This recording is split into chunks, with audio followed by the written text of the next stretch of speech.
दूध और पैसा कमाने के नाम पर तो कभी धर्म के नाम पर मनुष्य उस हर पशु का शोषण करता है जो उसे फायदा करे। गाय उसमें से एक है। गाय जब तक दूध देती है उसे पाला जाता है, चार दीवारी के बाड़े में कैद कर रखा जाता है। जब वो दूध देना बंद कर दे तो 50% से ज्यादा लोग उसे आवारा सड़कों पर भूखा मरने को छोड़ देते हैं या कसाई को बेच देते हैं ताकि उसकी मांस हड्डियों को बेचकर भी मुनाफा कमाया जा सके। तो कुछ लोग इसे धर्म से जोड़ देते हैं, खुद गायों को ढूंढकर भूखा रखते हैं।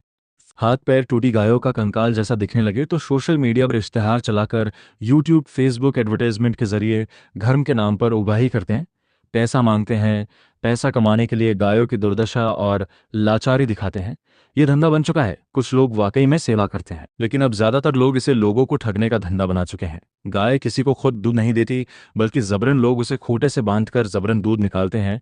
लोगों का मानना है कि सिर्फ दूध से ही कैल्शियम की प्राप्ति होती है, जबकि ये तिल्ली, केला, चावल, अलसी, फलों सब्जियों में प्राकृतिक रूप से मिलता है। यहाँ तक कि पानी तक में अल्प मात्रा में कैल्शियम होता है। दो गाय को धर्म से जोड़ना, पाप पुण्य का लालच।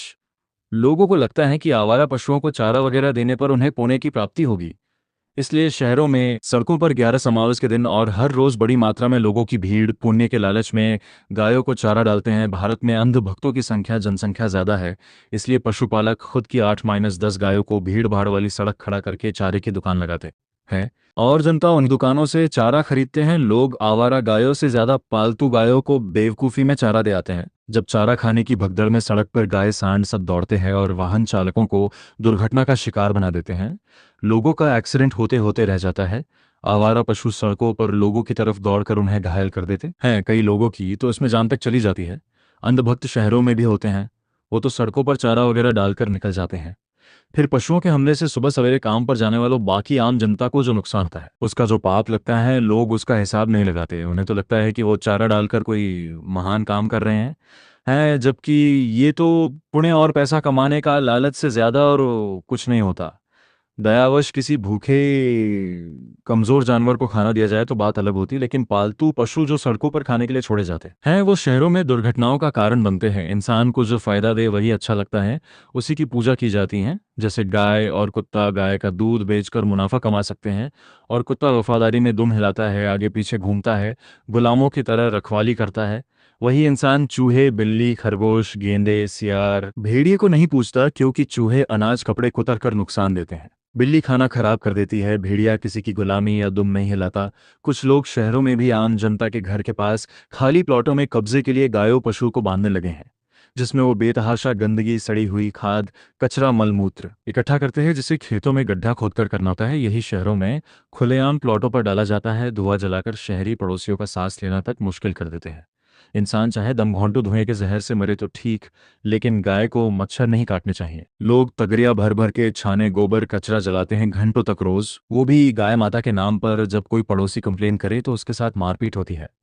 पीड़ित पक्ष अगर थाने में जाए तो उल्टा पीड़ित पक्ष को ही धमकाया जाता है। उसका मानसिक उत्पीड़न होता है, क्योंकि गाय तो माता होती है। जब व्यक्ति बड़े अधिकारियों से बार बार शिकायत करे तो जमीन के लालच में आकर वो गाय पालने वाला बार बार पुलिस कंप्लेन करने पर गौपालक खुद की गाय को किसी तरह से मार देता है और झूठा इल्जाम पड़ोसी पर ही लगा देता कि देखो ये जानवरों से नफरत करता है, ये तो मुस्लिमों से भी बुरा है। ऐसा कहकर पड़ोसी पर झूठा गौहत्या का केस दर्ज हो जाता है। तब पुलिस वाला थाने में बिना सबूत के पीड़ित से मारपीट, धक्का मुक्की, बहस करता है। घंटों तक थाने में बिठाया है। फिर रात के अंधेरे में पीड़ित के घर जाकर उसकी छत पर कांच पतंग उड़ाने के मांझे का कांच डालकर आ जाता है, नकली सबूत बनाकर, क्योंकि उसने गौपालक से रिश्वत लिया होता है। सरकारी या दूसरे की जमीन पर कब्जे करके वो हराम का पैसा कमा रहा होता है, पैसे वाला होता है। पीड़ित को डरा धमकाकर समझौता हो जाता है, उससे माफी मंगवाई जाती है, वीडियो बनती है, पड़ोस में बदनामी होती है और खुद का घर पलायन करने की धमकी, जबकि वो खाली जमीनों पर कब्जे करे प्रशासन के सहयोग से तो सब ठीक। कमीशन का मामला जो ठहरा गाय को जबरन बछड़े को जन्म देने, जबरदस्ती गर्भवती करके बच्चा करने के असहनीय दर्द से गुजारा जाता है, क्योंकि गाय तो इंसानों के लिए दूध देने की मशीन। बार बार ऐसा किया जाता है। जो लोग गाय को मां मानते हैं वही लोग उसकी ऐसी दुर्दशा कर देते हैं। उसे दूसरे गौपालक को बेचना हो या कसाई को, वो इसमें नहीं झिझकते। अगर गाय किसी को सिंग मारकर घायल कर दे, चोटिल कर दे, फिर किसी ने गाय को जरा सा डंडा मार दिया तो ये अंधभक्त दंगा करने इंसान की हड्डियां तक तोड़ने को तैयार हो जाते हैं। आज भारत विश्व का बड़ा मांस बीफ निर्यातक, मांस बेचने वाला देश भी है, जिसमें बहुत से हिंदू कसाई खाने चलाते हैं तो सब ठीक हो जाता है। उन्हें कोई कुछ नहीं कहता। भारत में लोगों में बहुत दोगलापन है। इसके अलावा जिसे शांति का मजहब कहा जाता है वही सबसे ज्यादा पशु की हत्या करता है। दोगलापन यही खत्म नहीं होता। भारत में हिंदू सभी गायों को मां नहीं मानता।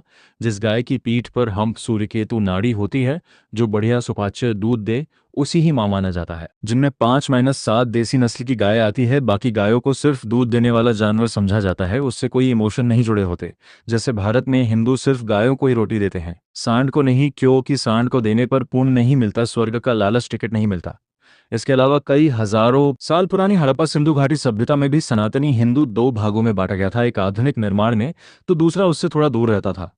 वहां पशु के हड्डियों के टीले मिले हैं, लोगों के घर से पशु की हड्डियां मिली है। मतलब वैदिक सभ्यता में भी कुछ समुदाय ऐसे थे जो गाय का मांस खाते हैं, जो हिंदू ही थे। धीरे धीरे खेती का विकास होने लगा, फलों वाले पेड़ों के साथ खेती बड़े पैमाने पर होने लगी, लोगों की बुद्धि विकसित होने लगी। तब लोगों ने मांस खाना गलत समझा, ये कुछ हिस्सों तक ही सीमित हो गया। इस सभ्यता के मुखिया, जो कि पशु की चिन्ह मुद्रा पर अंकित थे, उन्हें पशुपतिनाथ बना दिया गया। हो सकता है कि उनके मुखिया को लोग देवता जैसा मानते हो। और दूसरी तरफ अमेरिका जैसे देशों में गायों को मांस खिलाया जाता है, जिनका दूध भारत जितना सुपाच्य नहीं होता। इसलिए अमेरिका की गायों को भारत में लोग माता मानना तो दूर, गाय को गाय ही नहीं मानते। मतलब जो मेजॉरिटी इंसान की सोच से मेल खाता हो, उसे ही सही समझा जाता है। जैसे हिंदुओं में वराहा यानी सुअर को भी विष्णु का अवतार मानते हैं, तो दूसरी तरफ मुस्लिम इसे हराम मानते हैं, सुअर का न लेना भी पाप समझते हैं। क्योंकि दोनों ही अलग अलग बड़ी मेजॉरिटी है, इसलिए मान्यताएं भी अलग अलग है। मतलब जो संख्या में ज्यादा लोग माने उसे ही ज्यादातर लोग सही मानने लगते हैं। इसे ही हर्ड मेंटालिटी कहते हैं। जैसे एक भेड़ के पीछे पूरा भेड़ कुनबा दौड़ता है, एक भैंस के पीछे बाकी भैंस चल पड़ती है।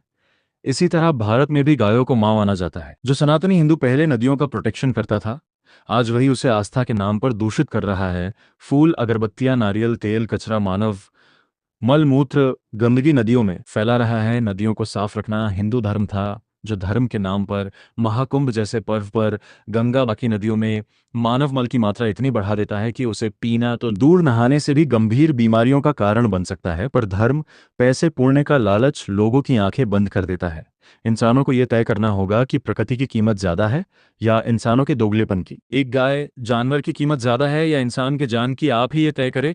कसाई खाने बंद करे, प्राकृतिक आहार ले, नदियों और प्रकृति की रक्षा करे, अंधभक्तों से परहेज करे।